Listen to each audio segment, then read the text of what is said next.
Bonjour tout le monde, je suis Camille Saddam, je suis volontaire d'EPIT. J'ai besoin, monsieur, représente aujourd'hui, venez avec moi. Bonjour, monsieur, je voudrais vous représenter, expliquer pour nous comment vous organisez les deux jobs en EPIT et les pompiers. Vous organisez comment? D'accord, c'est très très simple. La priorité est donnée au travail, donc à mon job à l'Épide.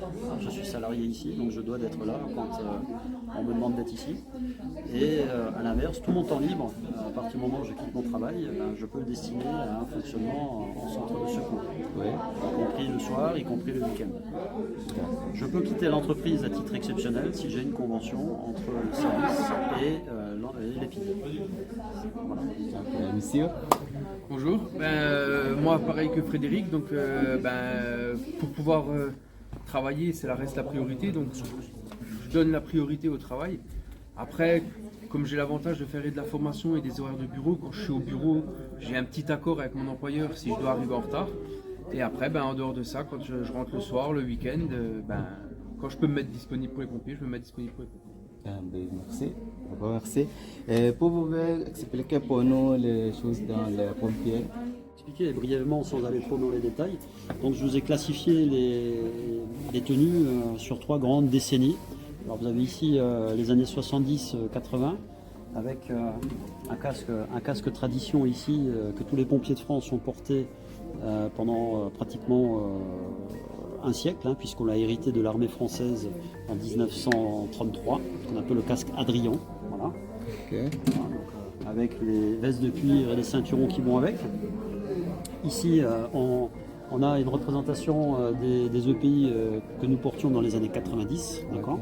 Alors, en l'occurrence, là, ce sont mes effets du service militaire. J'ai fait le service militaire au sein de la brigade sapeurs-pompiers de Paris. Un casque très moderne qui est apparu en 1985, qui remplace celui-ci, avec un cuir beaucoup plus moderne, beaucoup plus protecteur. Et alors, en dernier, la dernière version des EPI, donc des années 2000, avec une veste, ici une veste qui n'est plus en cuir, là on a du cuir, ici on est sur du textile beaucoup plus performant, plus résistant, et un casque F1, donc le même que celui-ci, mais celui-là il a un petit peu souffert, il a souffert sur un feu déjà. Mais aujourd'hui encore, ça c'est la tenue du pompier de l'an 2020, voilà, pour les EPI. Un grand merci, monsieur. Je vous en prie. Merci Bonne continuation, monsieur. Merci. Merci beaucoup. Merci. Bonne continuation. Bonjour, je suis Camille Saddam, je suis volontaire d'EPIT. J'ai besoin de poser une petite question. Il y a beaucoup de personnes qui demandent le conduite. D'accord. Et c'est le premier question, quel est votre métier à l'EPIT? Alors mon métier à l'EPID, c'est formateur mobilité. Donc je suis titulaire des diplômes d'État qui me permettent de dispenser des cours. Et en plus de ça, tous les 5 ans, je dois faire une demande d'autorisation d'enseigner.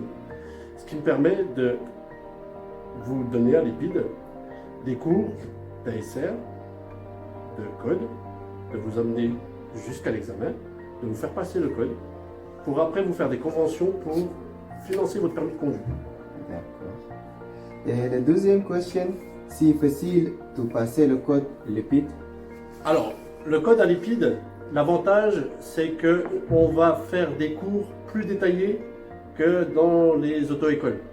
C'est-à-dire qu'on va parler du vocabulaire, on va faire des mathématiques pour pouvoir calculer les distances d'arrêt, par exemple, les distances parcourues pendant le temps de réaction, mais on va développer au maximum pour que les volontaires de l'EPID aient un maximum de chances le jour de l'examen.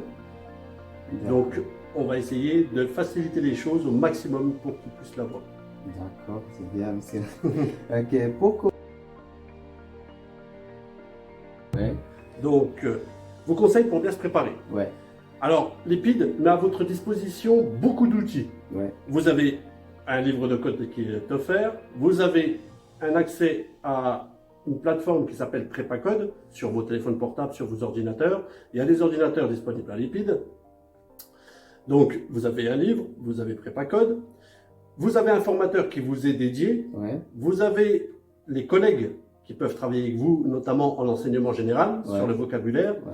Donc, on va vous préparer un maximum et on va vous conseiller de travailler au moins une fois par jour sur PrépaCode, au moins, au minimum, de faire au moins une série, de travailler sur votre livre, à chaque fois que vous avez des mauvaises réponses sur Prepacode, d'aller chercher les réponses dans votre livre.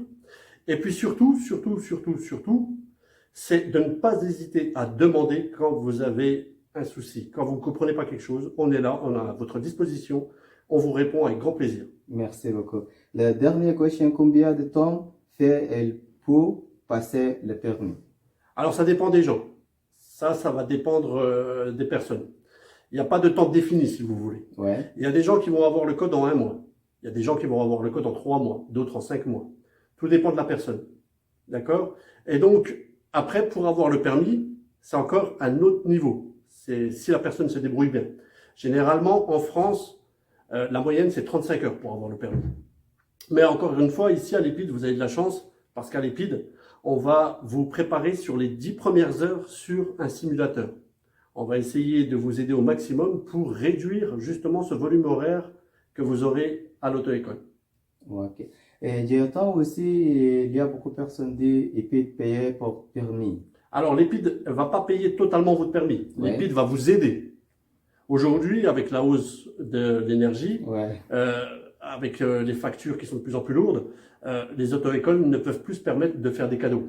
Sur Belfort, on avait cette chance, c'est que les auto-écoles faisaient un petit cadeau aux volontaires de l'EPID. Ok. Ils ne prenaient pas plus que ce qu'on leur donnait, hein, à condition que le volontaire reste dans les 21 heures. Mais aujourd'hui, avec la conjoncture actuelle, les auto-écoles ne peuvent plus se permettre.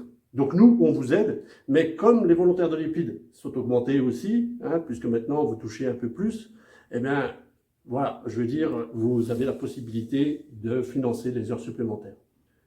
Ok, merci. Merci, monsieur, pour répondre à toutes les questions. Mais je suis à votre Merci disposition, beaucoup. vous le savez très Merci bien, beaucoup. avec grand plaisir. D'accord. Passez merci. une bonne journée. Bonne journée, monsieur. Et puis bon parcours à vous. Au revoir. D'accord.